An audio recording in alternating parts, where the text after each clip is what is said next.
On the world map, there are blank space regions humans have yet to fill. A zone like that is not on another planet. It exists right here, wrapped between crashing waves and salty breezes. The Mediterranean.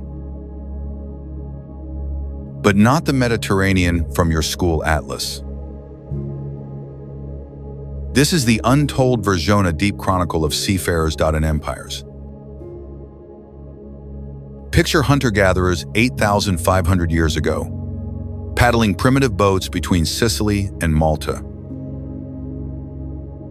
Fast forward to Minoan Crete around 2000 BCE, trading decorated pottery and early script across Aegean shores. Next, Phoenician mariners from Tyre and Sidon with cedar ships navigated by stars spread the first alphabet across the sea. Then the Greeks founded Massalia, exporting philosophy and art. Finally, Rome claimed it Mare Nostrum, building roads, aqueducts, ports, a peaceful highway encircling the basin. But the real mysteries lie beneath those clear blue waters. A 2,500-year-old Greek shipwreck near Sicily buried in sand and rock could rewrite what we know about ancient navigation.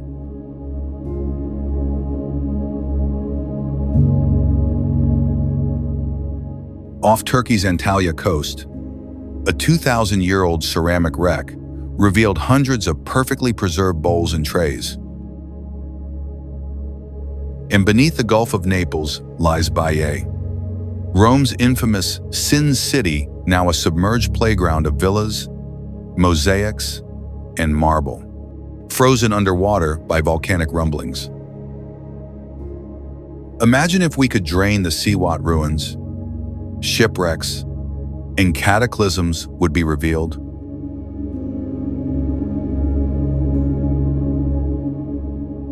What disaster crippled Europe's first civilizations? Can an ancient hull tell secrets of Greece and Carthage at war? And what led to the end of Rome's Sin City, buried by its own land shifting beneath it? We're about to glide through this ocean of echoes, exploring every hidden wreck, drowned villa, and seismic secret. This is where our journey truly begins.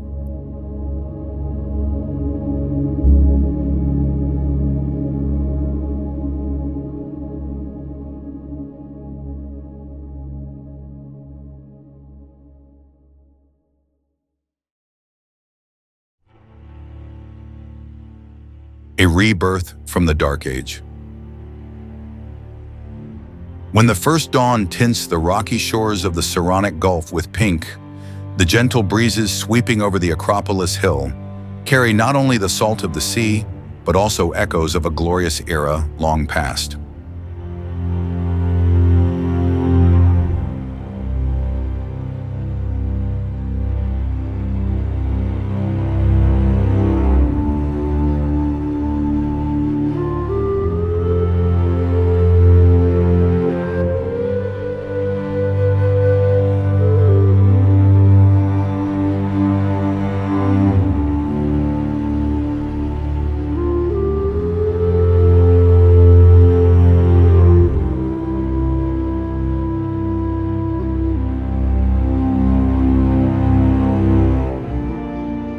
This was the age of ancient Greece, a civilization that once shone brightly at the heart of the Mediterranean.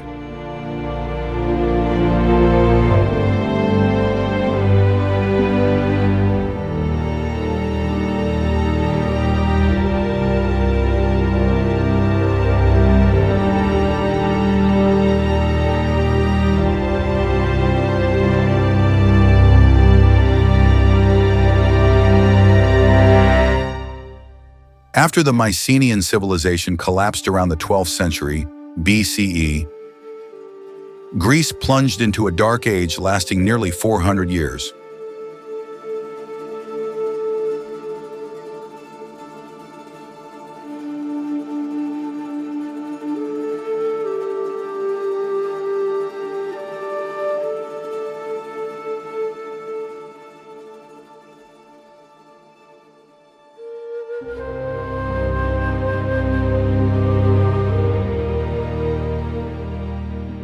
Writing systems vanished, structures crumbled, trade stalled, and memories of heroic kings faded into the mists of time.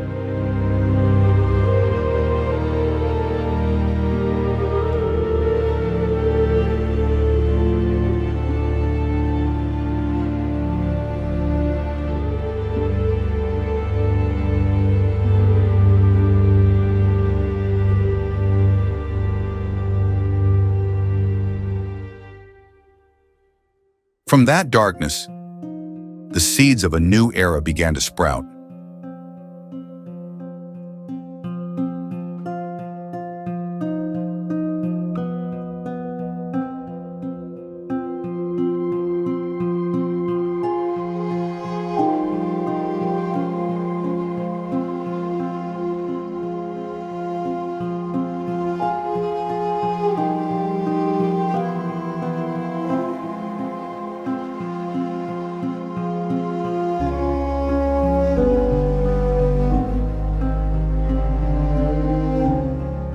By the 8th century BCE, small coastal villages and valley communities started to reorganize.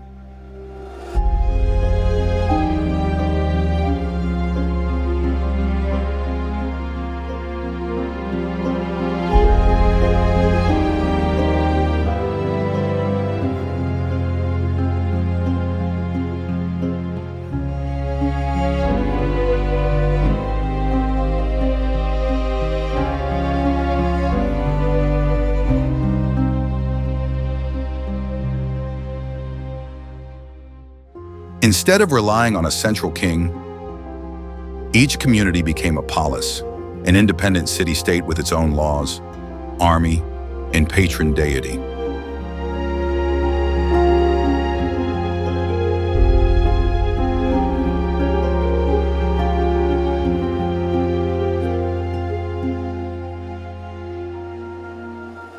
This model, though politically fragmented, fueled the extraordinary diversity and growth of Greek civilization.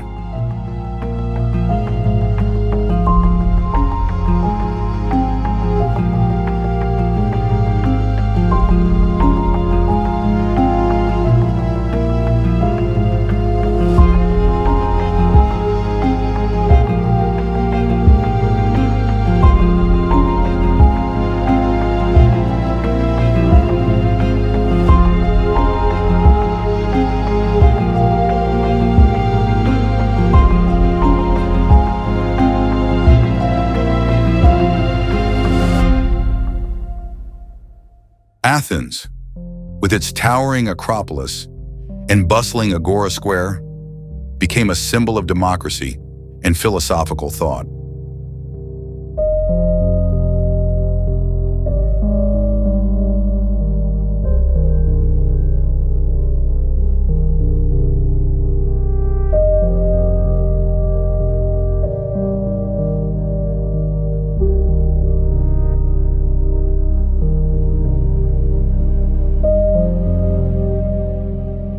Meanwhile, Sparta, disciplined and austere, bred fearless warriors.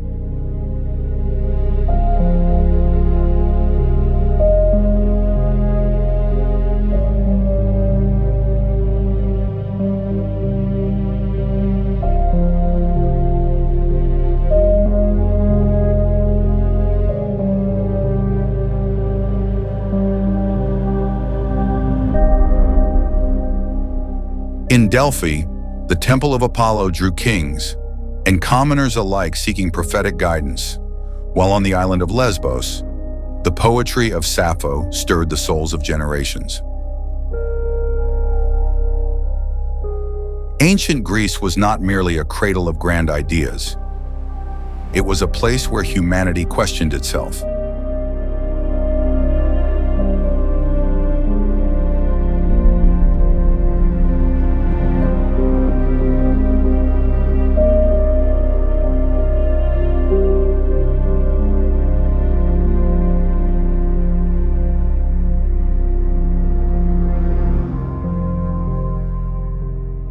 What is justice?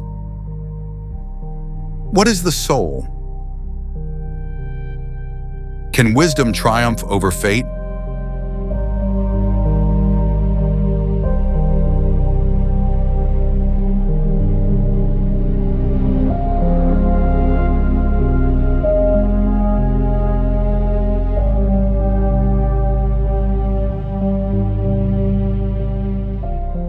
These questions, echoed by Socrates, Plato, and Aristotle, remain the bedrock of Western thought today.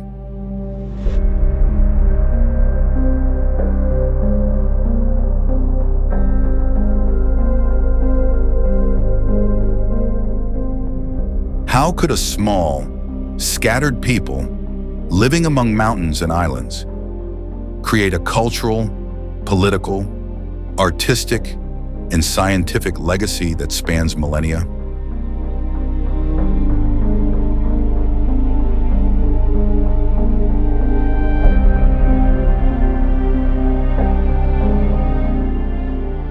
To find the answer, we must return to where it all began, to a harsh yet inspiring natural world, where rugged geography was not just a backdrop, but a catalyst that shaped the thought, lifestyle, and destiny of a civilization.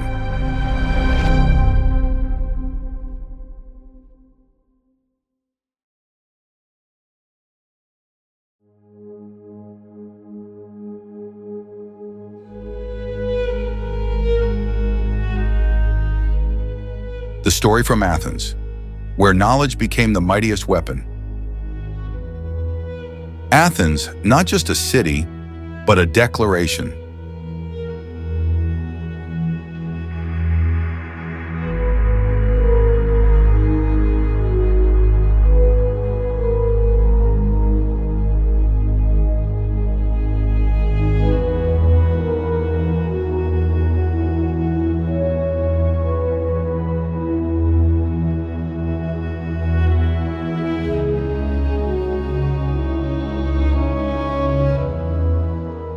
On the white stone steps, weathered under the sunset's glow, where citizens once gathered at the agora to debate justice, truth, and freedom, history still echoes through every slab of stone.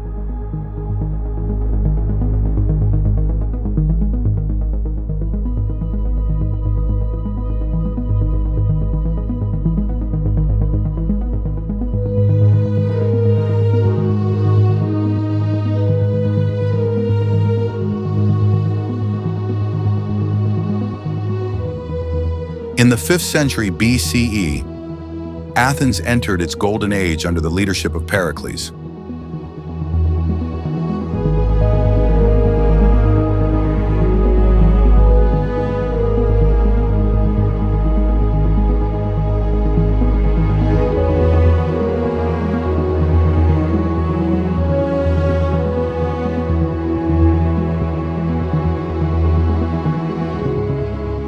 This was not only an era of grand structures like the Parthenon, but also a time of bold decisions and unforeseen tragedies.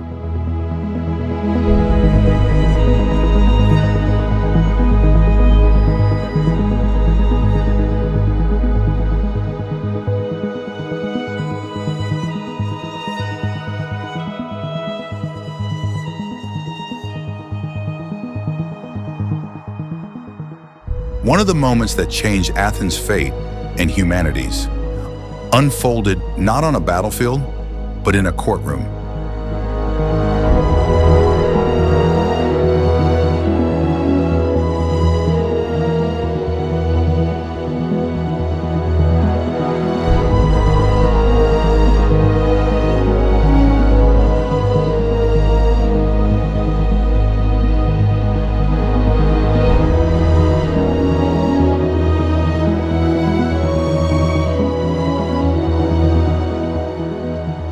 In 399 BCE, Socrates, the renowned philosopher, was convicted of corrupting the youth of Athens and offending the gods.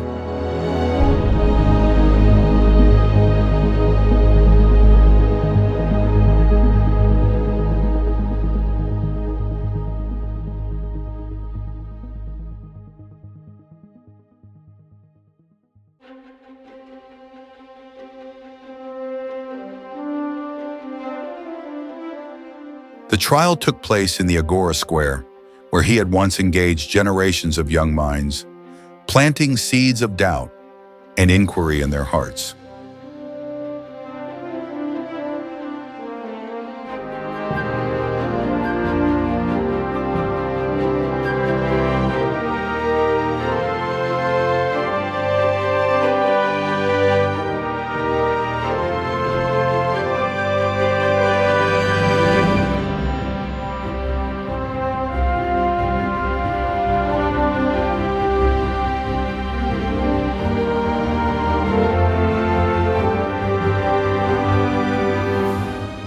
No weapons, no rebellion, only words.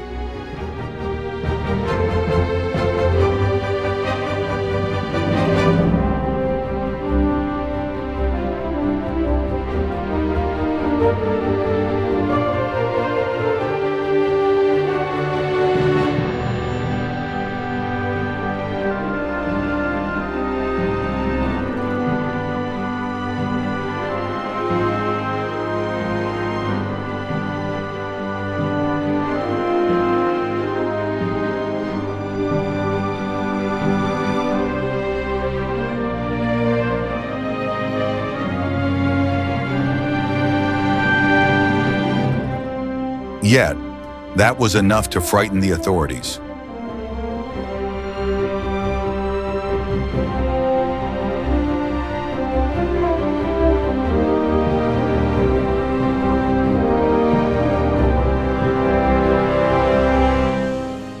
Socrates refused to flee.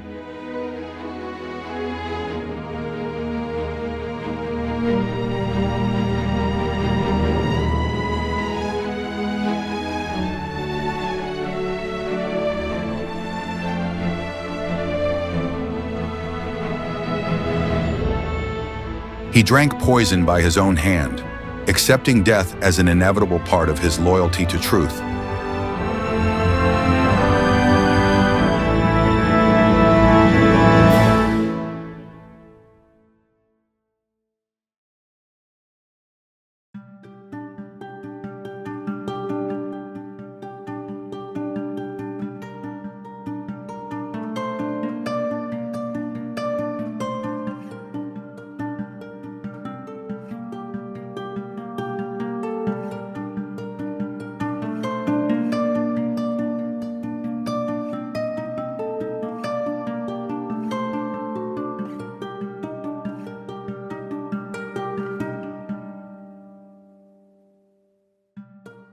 That moment, an old man sitting among his students, speaking final words about the soul and truth, inspired both Plato and Aristotle, laying the foundation for modern ethics.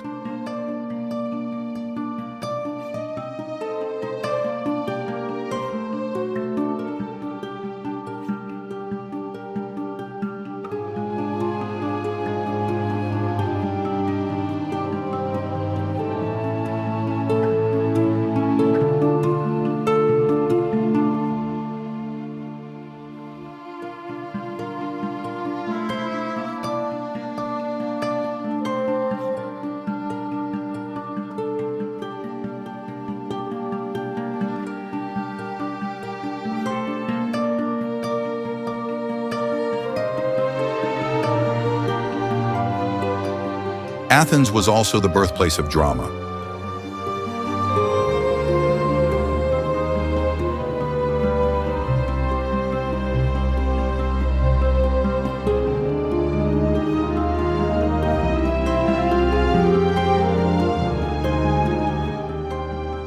On the crescent stone tiers of the Dionysus Theater, over 15,000 spectators once sat in awe, watching Sophocles' Oedipus Rex, a story of fate, flight, and the cost of truth.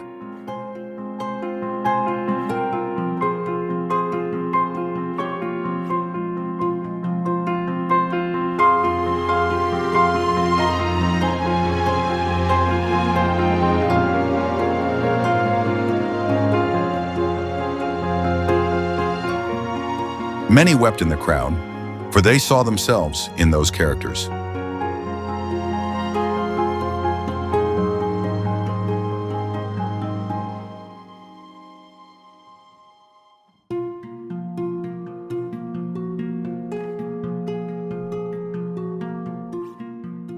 A lesser-known detail, women, though denied citizenship, were central to many ancient Greek plays.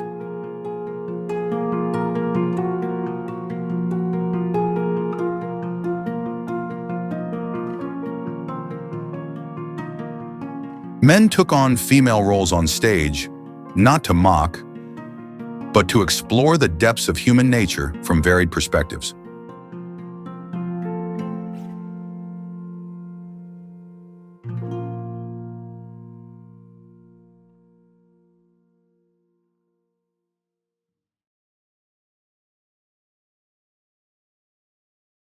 This was rare in the ancient world.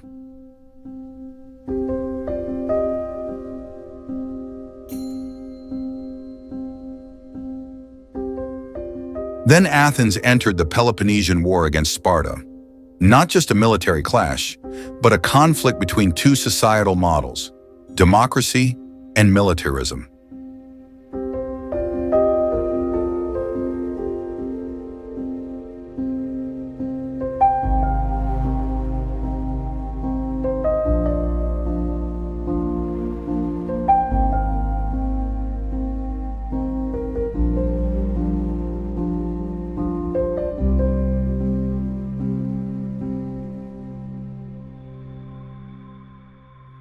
Though ultimately defeated, Athens did not fall in spirit.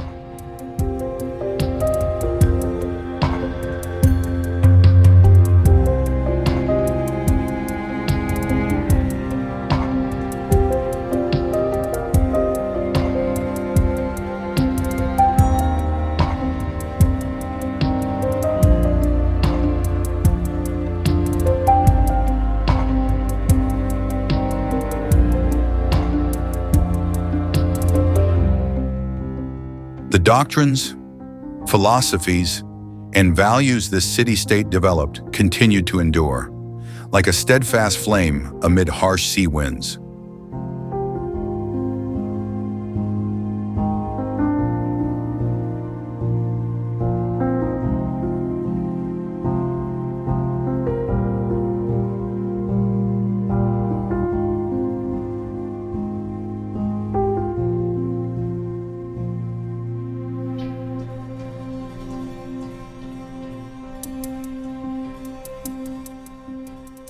From Athens, when the story unfolds, to Sparta, where discipline became a religion and loyalty surpassed even life itself.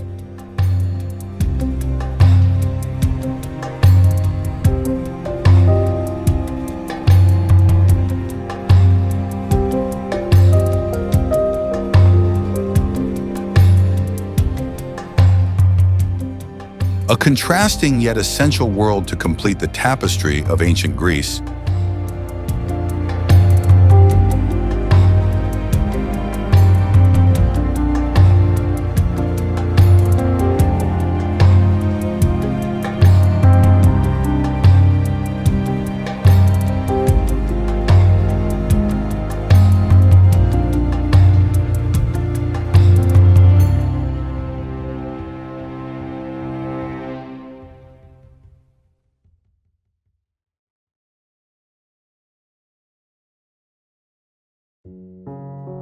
Sparta, when war became a way of life.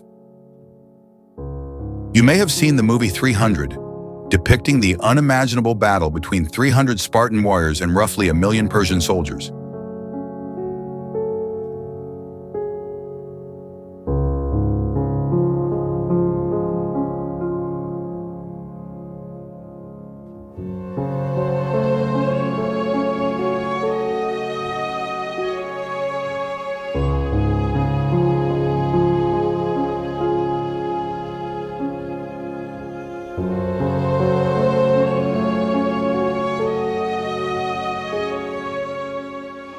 Those courageous warriors ultimately fell, but that legendary tale once again proved the indomitable will and incredible strength of the Spartans.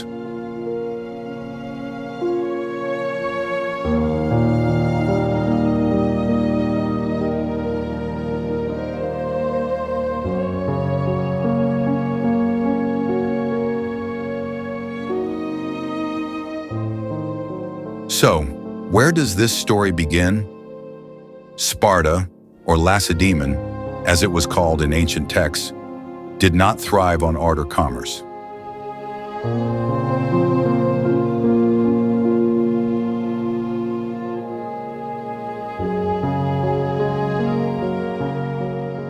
The heart of this city-state was iron discipline in a thoroughly militarized society.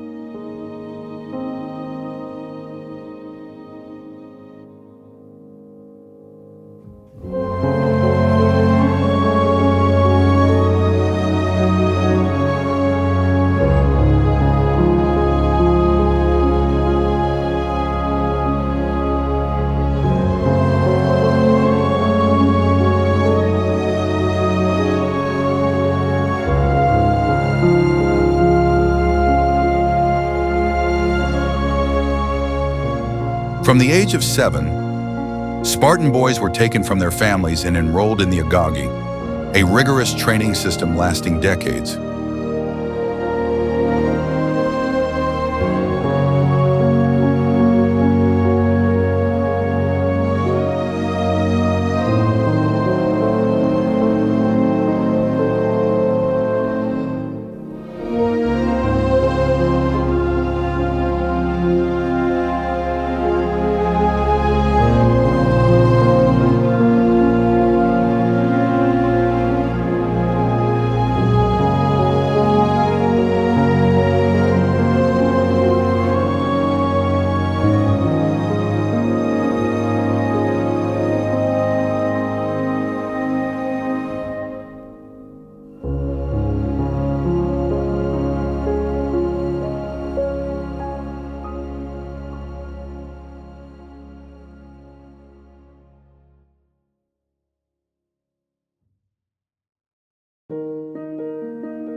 Throughout this process, they learn to endure hunger, sleep in freezing conditions, fight hand to hand, and above all, never complain.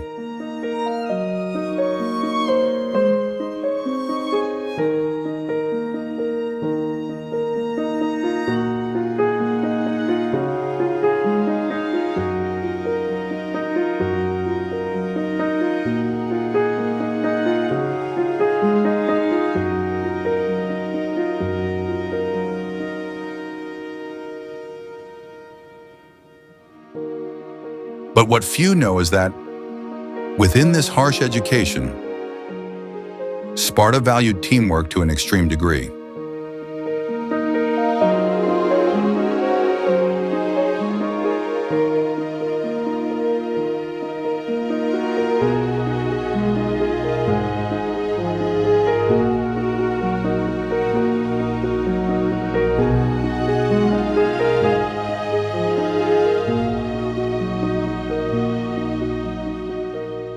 A warrior could face execution for abandoning a comrade on the battlefield, but never for losing a fight.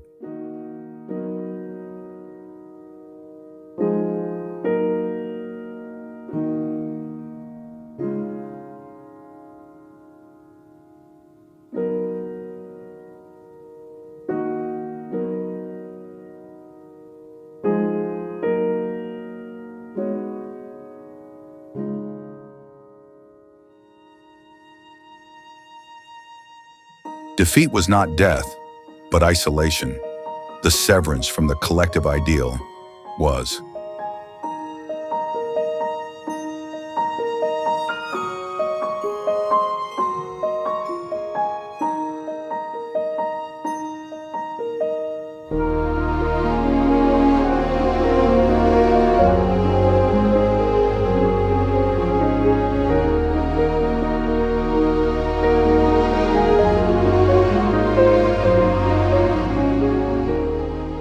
Spartan women, unlike those in most other city-states, were taught to read, write, train in sports, and own land.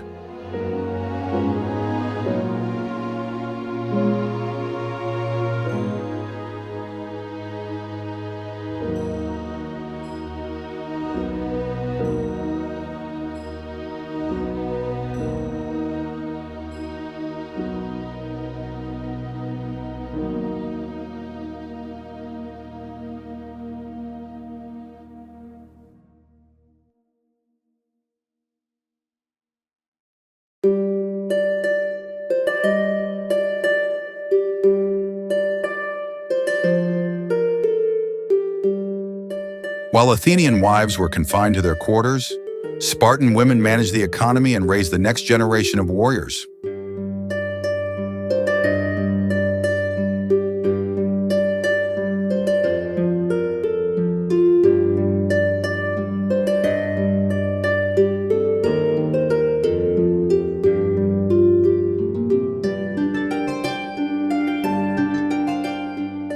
A famous saying from that era declared, "Sparta is where women give birth to men."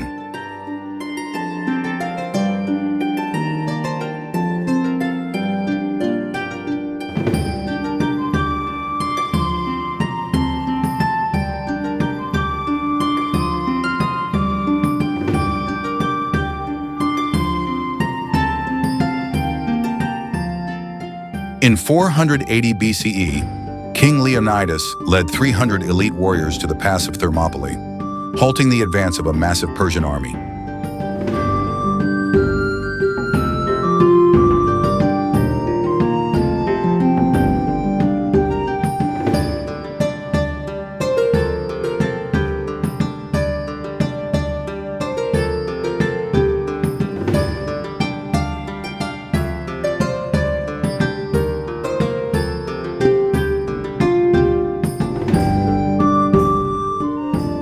They knew they would die, yet fought to the last man.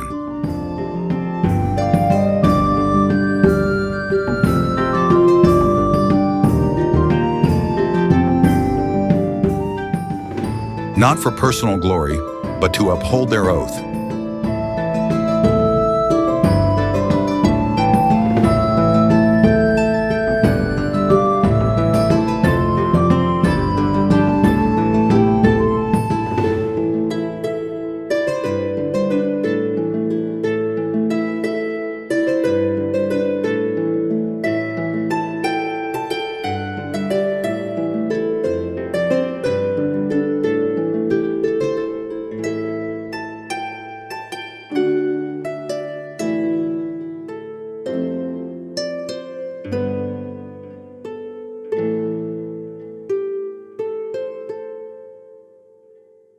Come back with your shield, or on it.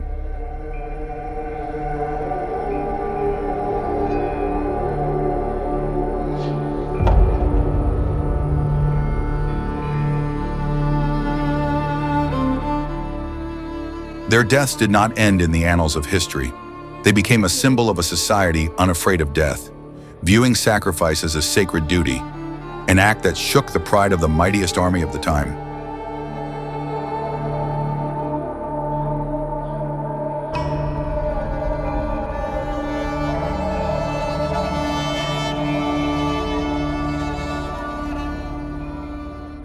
Yet this rigidity was a double-edged sword.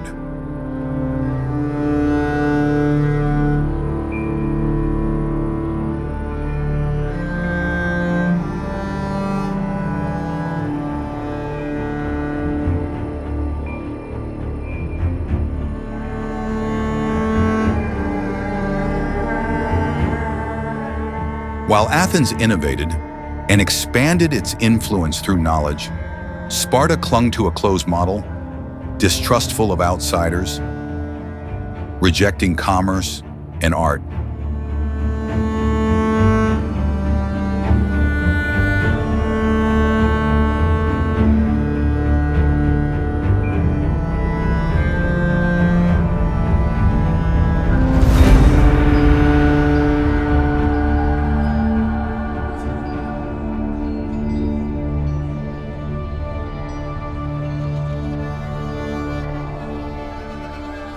Later, when facing new alliances and a changing era, Sparta weakened, not due to external enemies, but from an inability to adapt internally.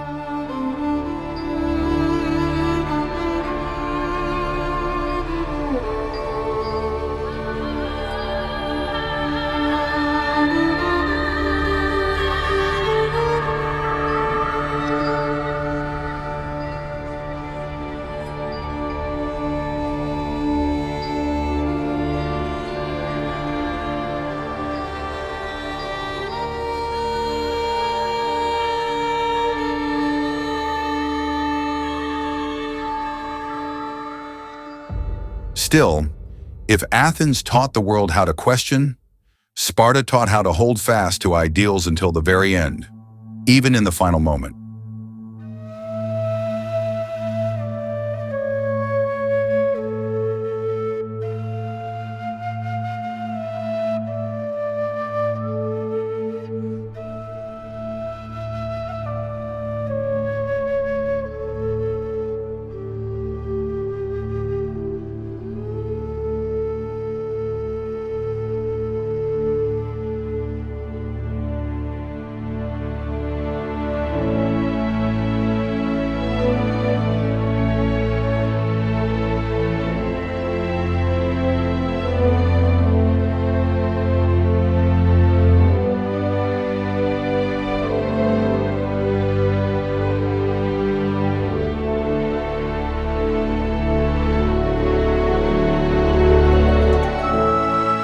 And when those warriors silently fell at Thermopylae, they defended more than a mountain pass.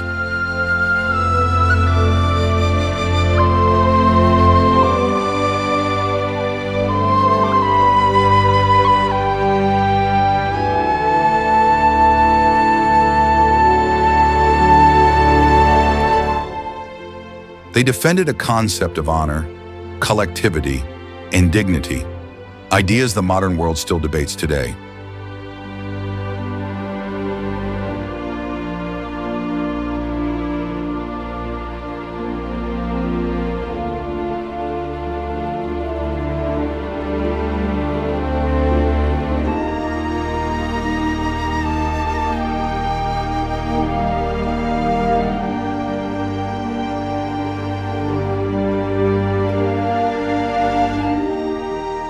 From that blood-soaked battlefield, the story of ancient Greece flows northward, to a place regarded as a bridge between mortals and gods. A temple where Greek, Roman, and even Spartan warriors knelt to hear prophecies that would shape their fates. The Temple of Apollo at Delphi.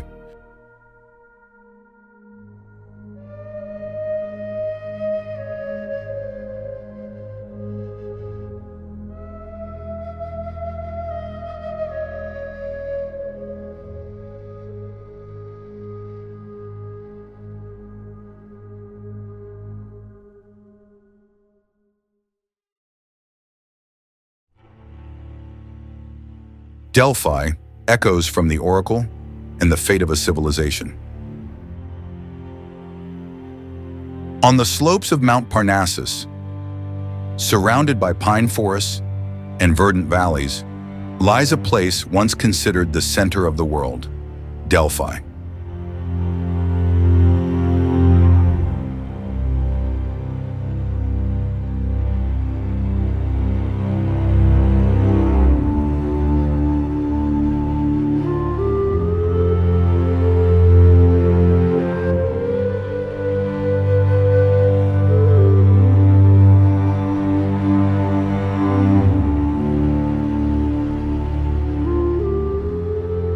The Greeks believed that Zeus released two eagles from opposite ends of the universe, and where they met was the most sacred spot, the Omphalos, the navel of the world, located at Delphi.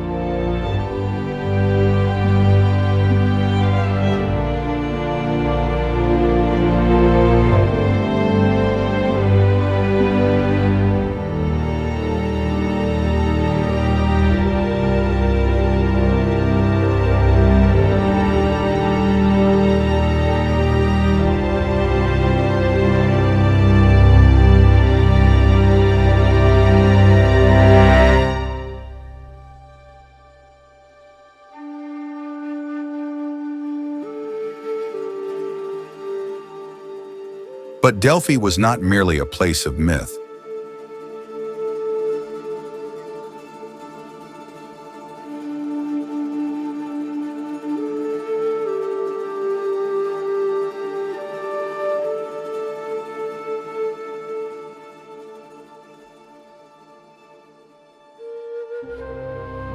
It was home to the Temple of Apollo, the god of light, music, wisdom, and prophecy.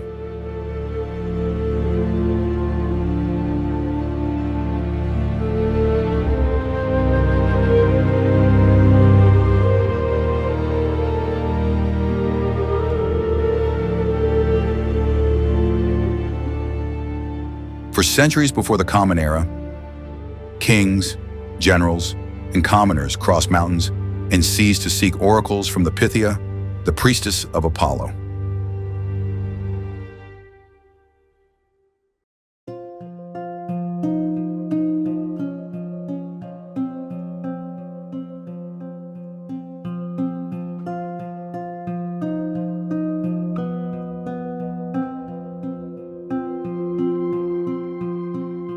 The Pythia did not speak in human tongue.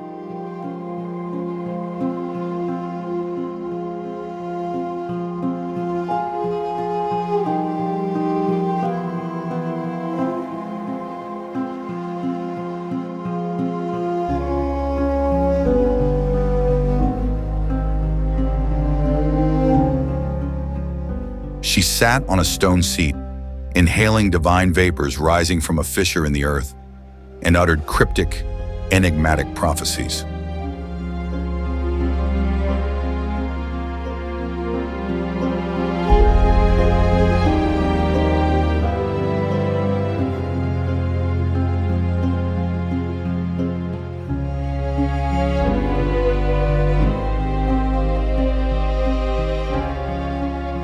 Yet, in that ambiguity, people found the power to guide their destinies.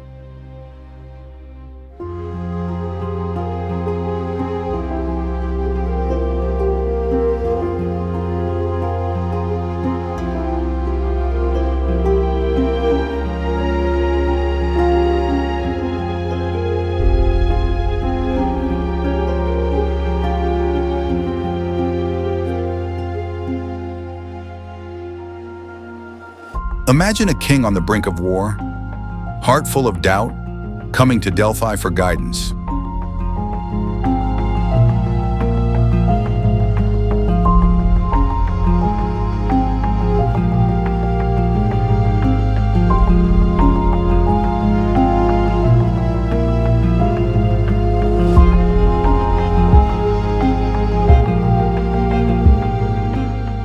And the Pythia declares, a great kingdom will fall.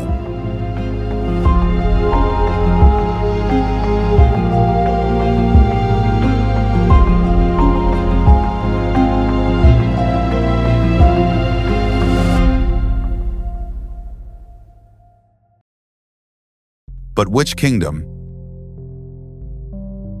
His enemies or his own?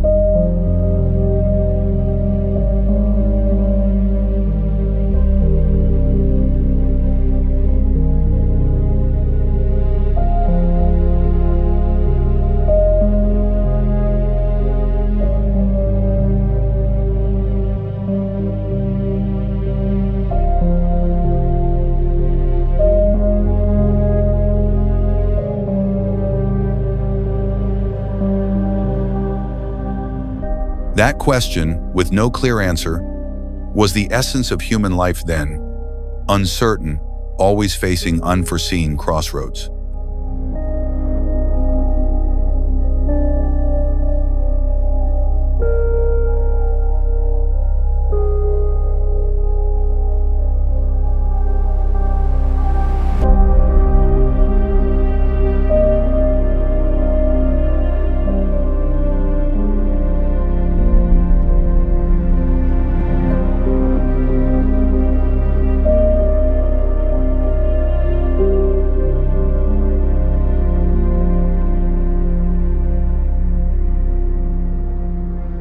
Delphi was where faith and reason collided.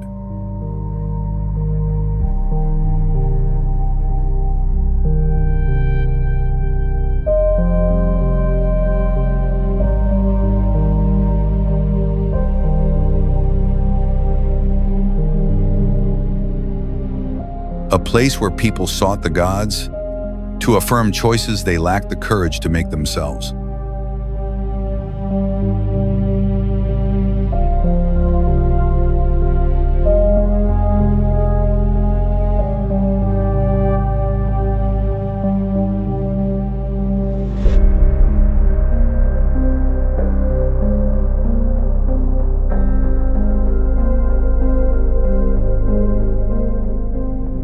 And so, Delphi became a symbol not only of religion, but also of Greek politics and intellect.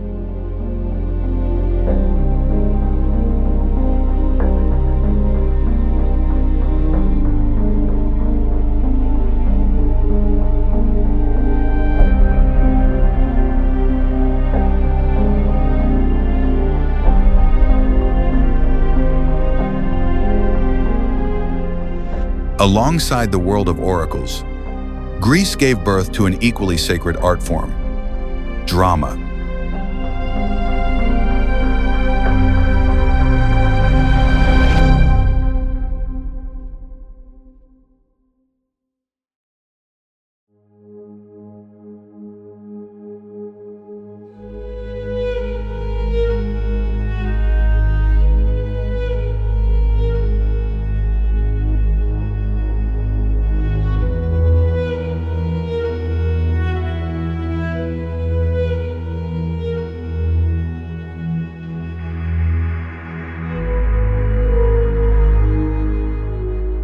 Not mere entertainment. Greek theater was a mirror, reflecting the collective soul of a society, grappling with ideals and reality.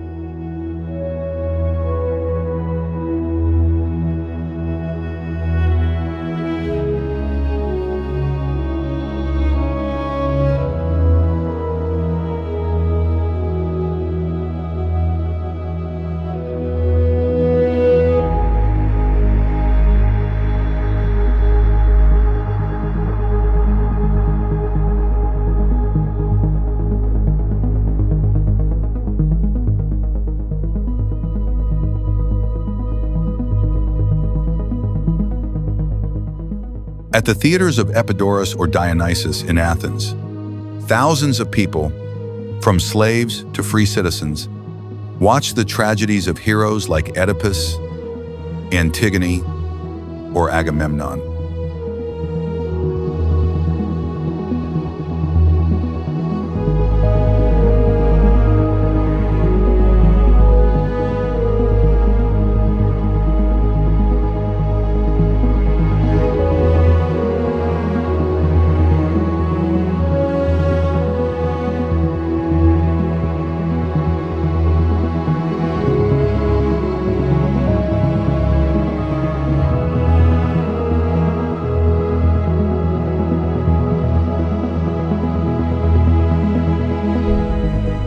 They came not to laugh, but to confront unanswerable questions.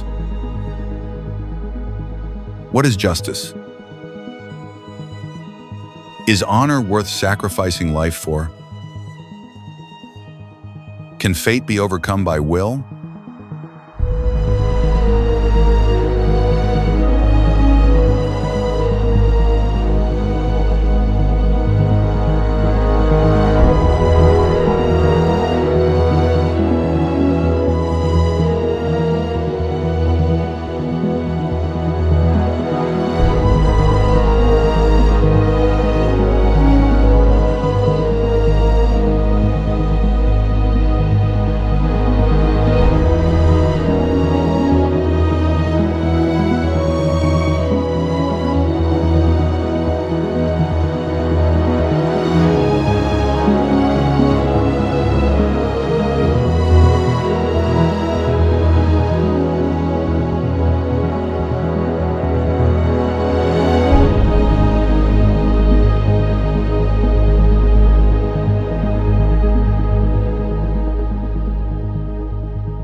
And then, as philosophy and art reached their zenith, a historical storm swept in from the east, the Persian Empire.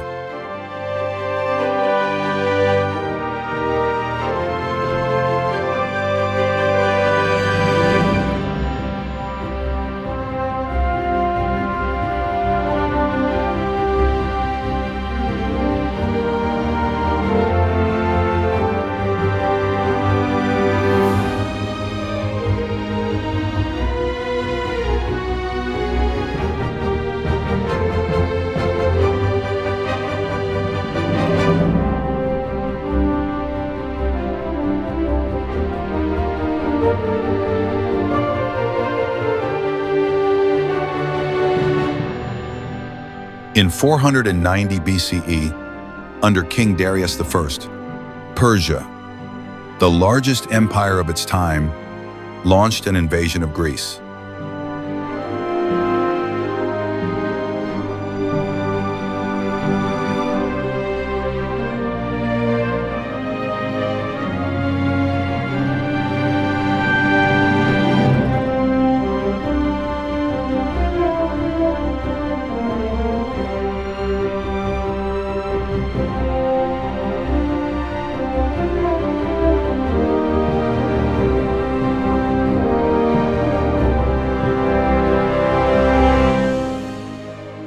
The Battle of Marathon erupted.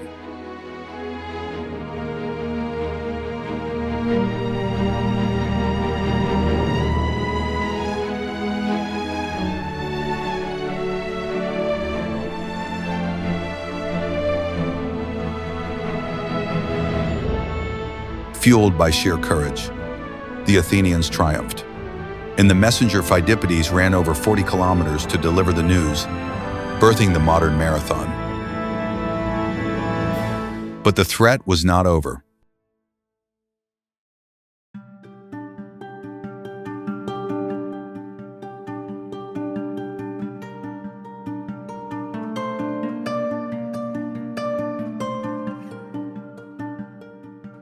Ten years later, Xerxes, Darius's son, led hundreds of thousands of troops across the Hellespont on a colossal floating bridge.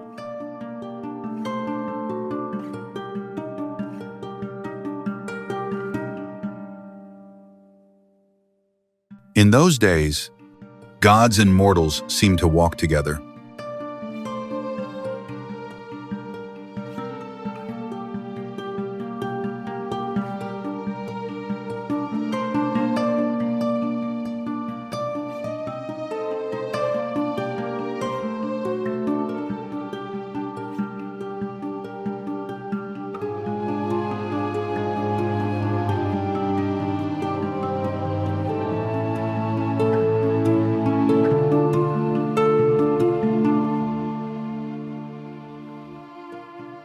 The Greeks turned to Delphi once more, and the Pythia proclaimed, "Only wooden walls will save Athens."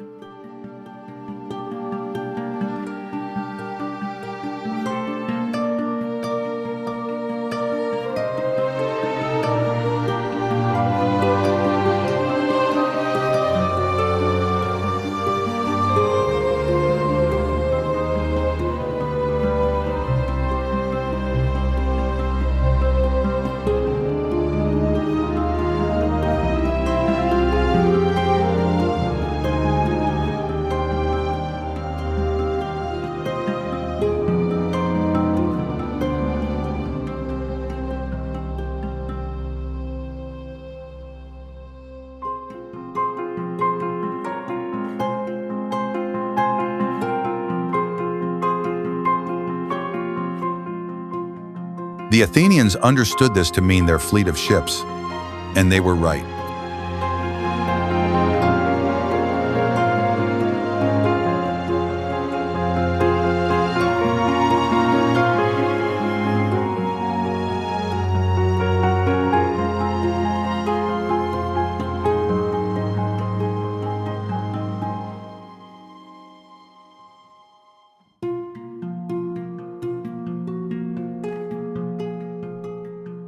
The Battle of Salamis became the turning point.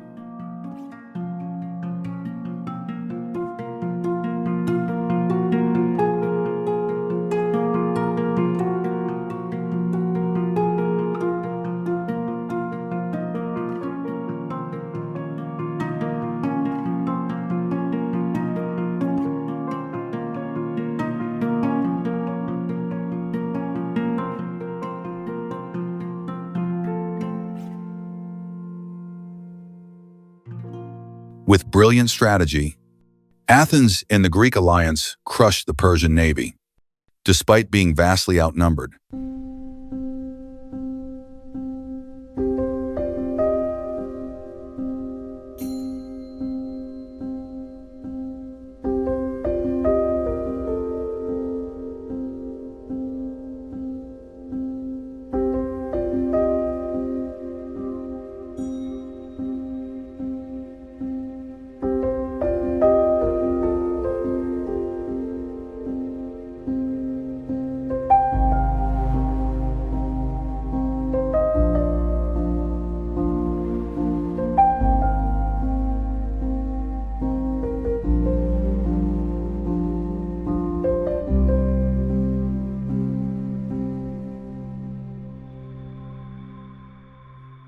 Soon after, at Plataea, the Greeks secured a decisive victory.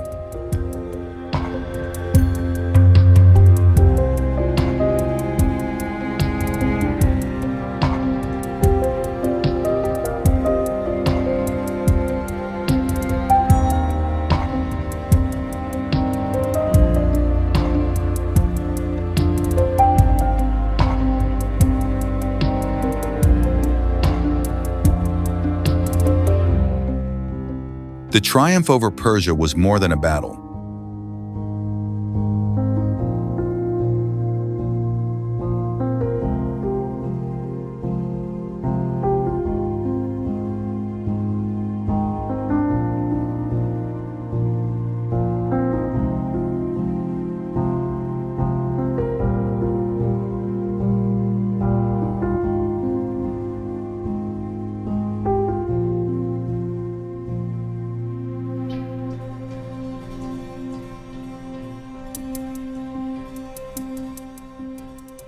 It was the victory of a culture that valued intellect, courage, and community.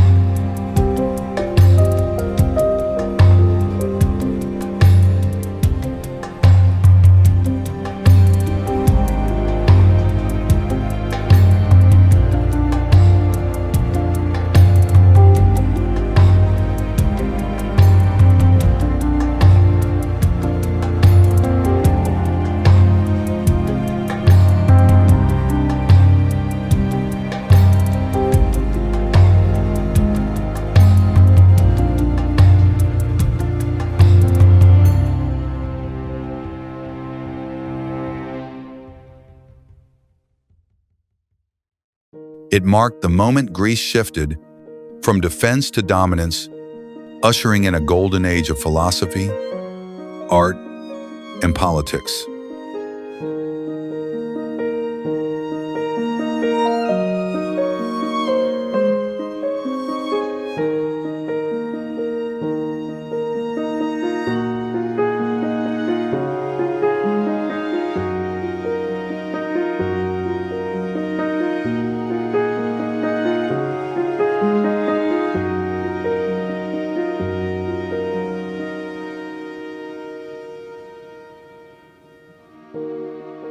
And in the hearts of the Greeks, they remembered not only the warriors, but also the oracles of Delphi, the heart-wrenching plays, and philosophers like Heraclitus, who said, "No one steps into the same river twice."